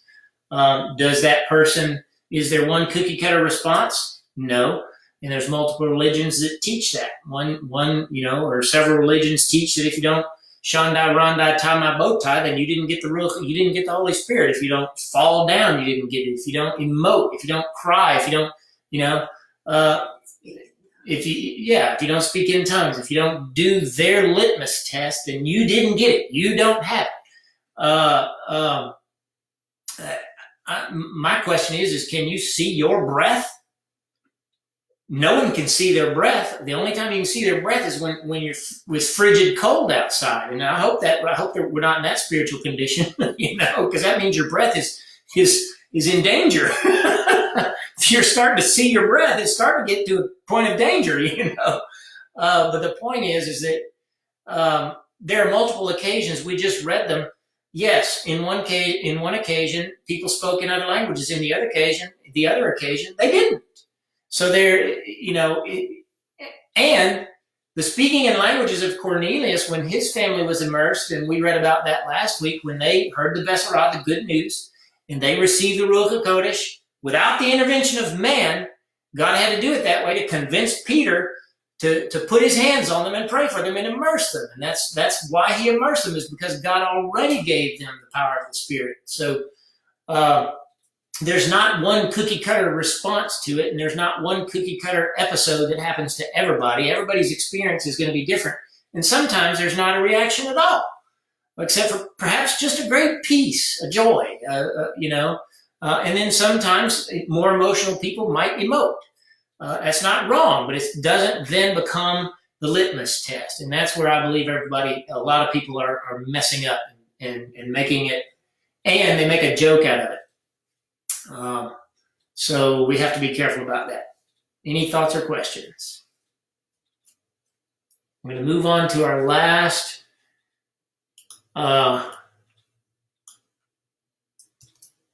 topic concerning Smichat Hayad, and it's the reason not to do it.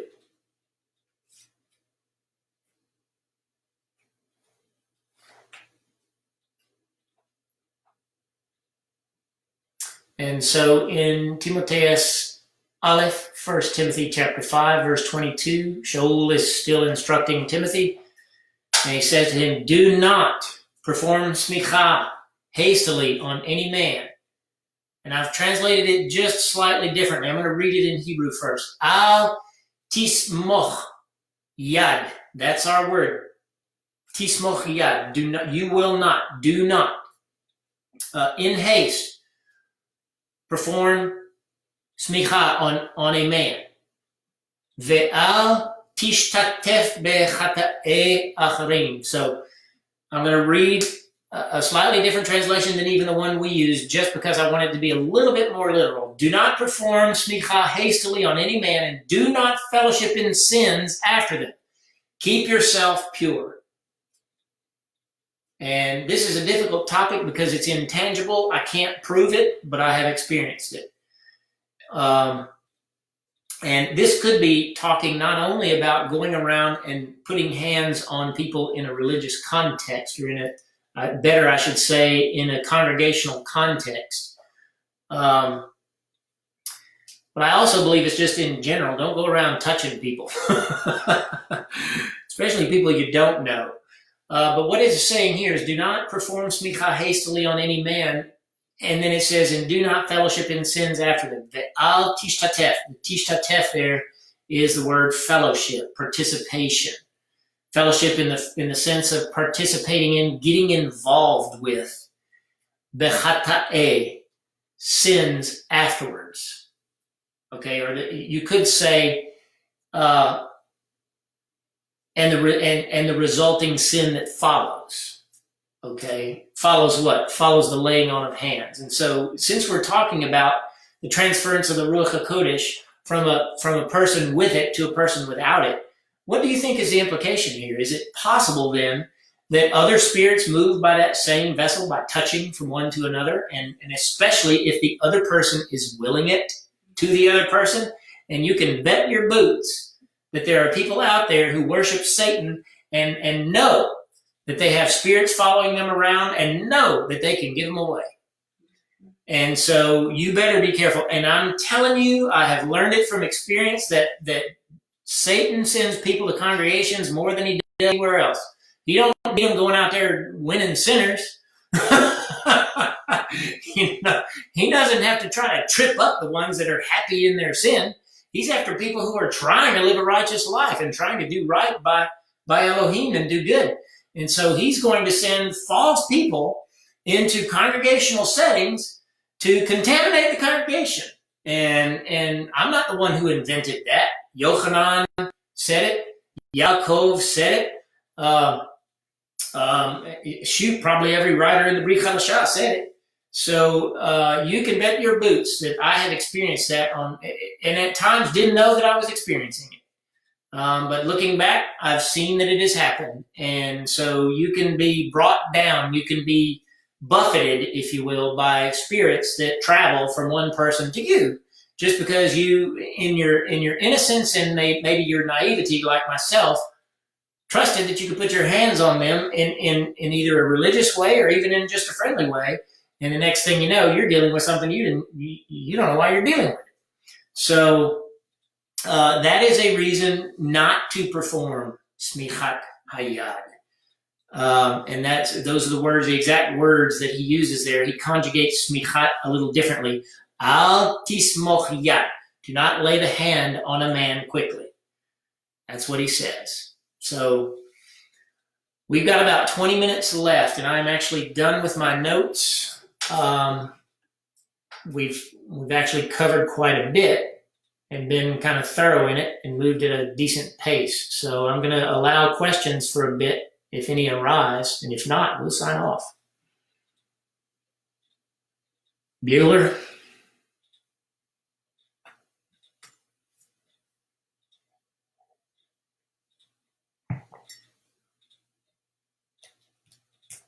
I gotta wait for the lag. We got about 17 minutes. Anybody still there? I used to see a number, but my feed on my computer disappeared, so I don't know if I've got anybody.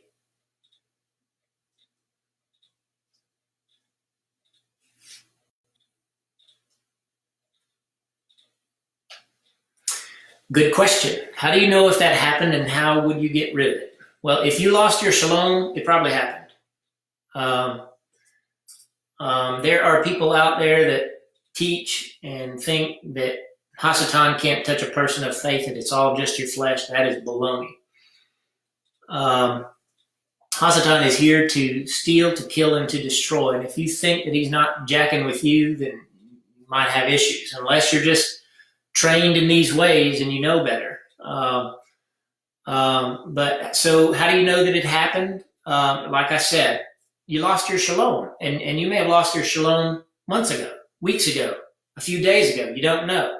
How would you get rid of it? First and foremost, by recognizing it. And so a constant state of prayer, for one thing. But at the same time, sometimes you're praying and you're just being lambasted by the enemy. And sometimes that's because Abba wants you to grow.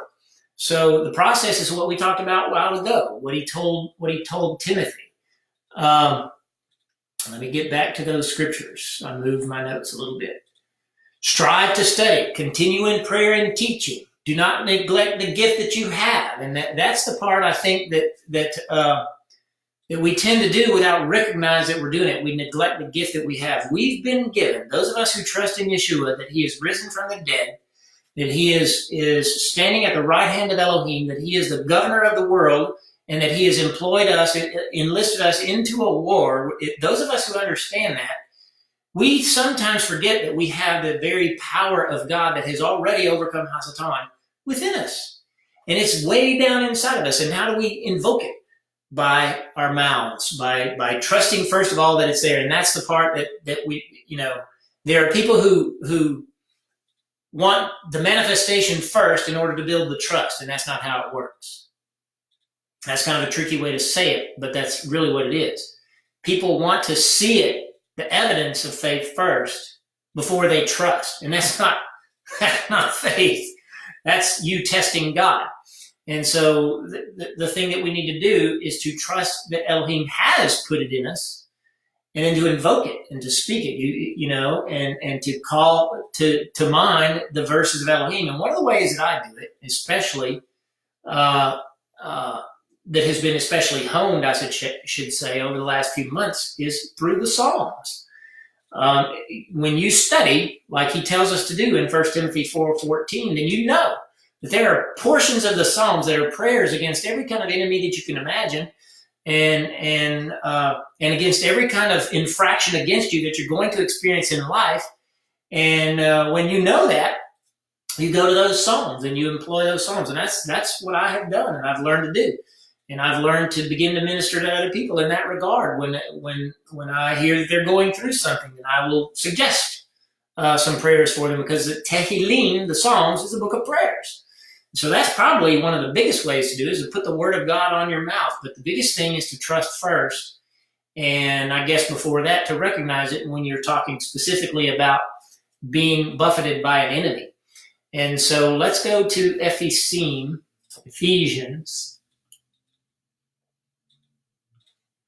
And we can get a more specific answer from Shaul on that subject.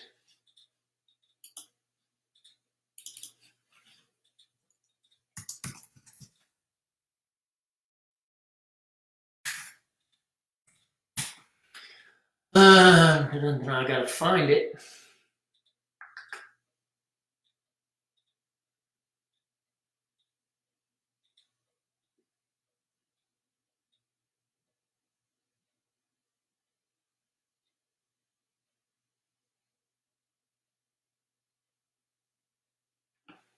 Give me just a second.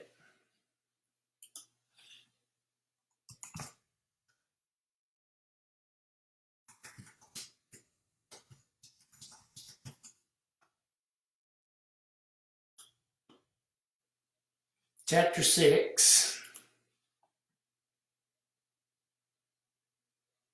And I'm going to start in verse 14.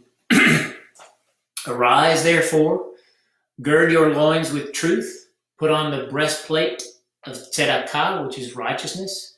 Have your feet shod with the preparation of a besarat shalom. Together with these, take for yourselves the shield of Emunah, for with it you shall be able to quench all the flaming darts of the evil one. Put on the helmet of Yeshua, and take the sword of Haruach, which is the Davar HaElohim. Pray always with all prayer and supplication in Haruach, and in prayer be watchful at all times, praying constantly and supplicating for all the Kedoshim. So that, to me, is one of the ways that not only can you prevent it, but you can undo it. And it's by Emunah. And so I saw someone, I don't remember who it was, say, I want Emunah. And that is what we should all be praying for, is trust. Build my trust. There was one of the guys that was walking past Yeshua, and Yeshua said, do you believe? And he said, yes, I do believe, but help my unbelief. And so through the practice of discipline, study, the things that we've already talked about, then you can prevent it. But if it happens, then you'll be able to spot it, and then you can come out from under it. Any other questions or thoughts or comments?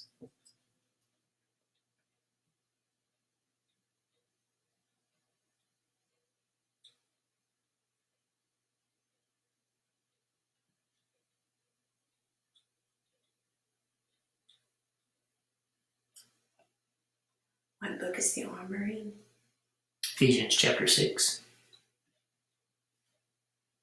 It's also in Isaiah. I'd have to look that up. Melanie asked what book is the armor in. A lot of people don't realize that the armor that Shaul is talking about is a quote from the Tanakh. I don't know if I'll be able to find it very quickly, but I'll try. I think it's in Yeshayahu. It might be Yirmiyahu.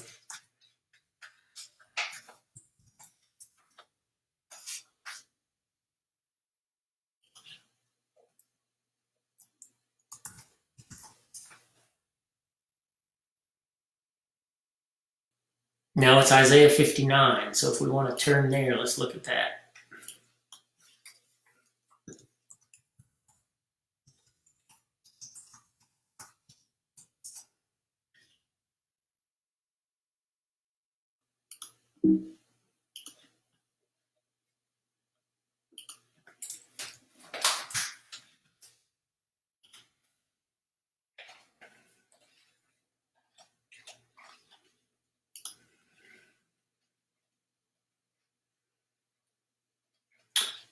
Isaiah, Yeshayahu chapter 59.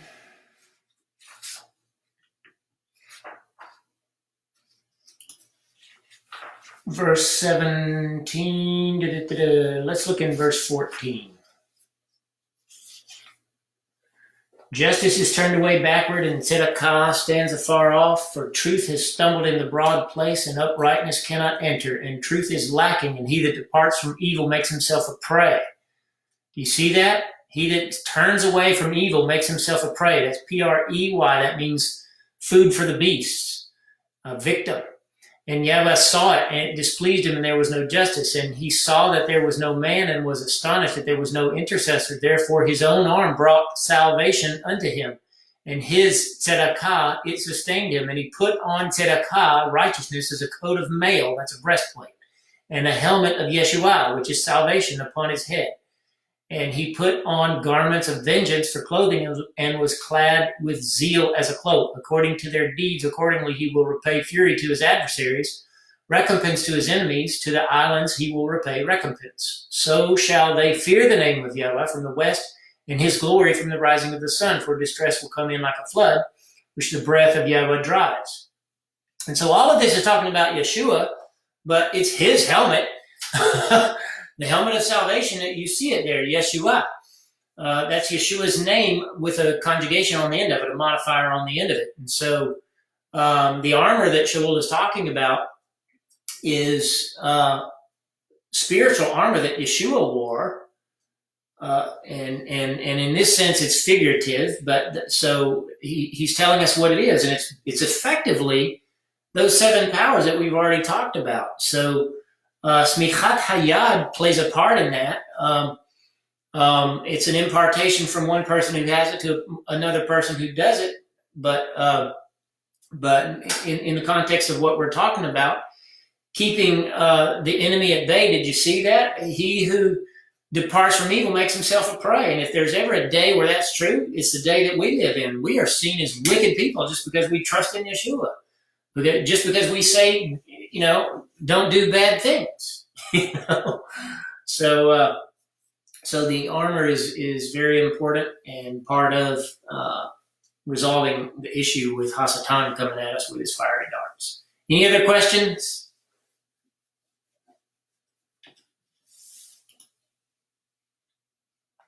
I'll wait about 30 seconds, and then if not, we'll say goodbye.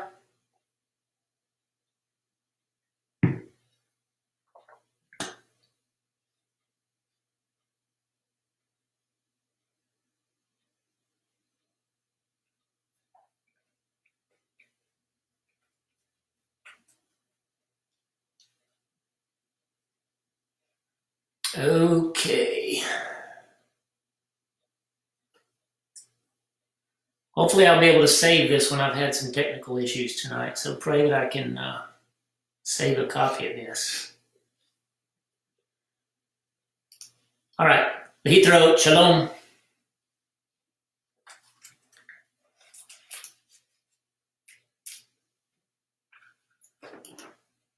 Please don't take my markers out of the word until I write them down.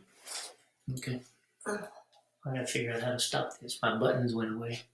Mm.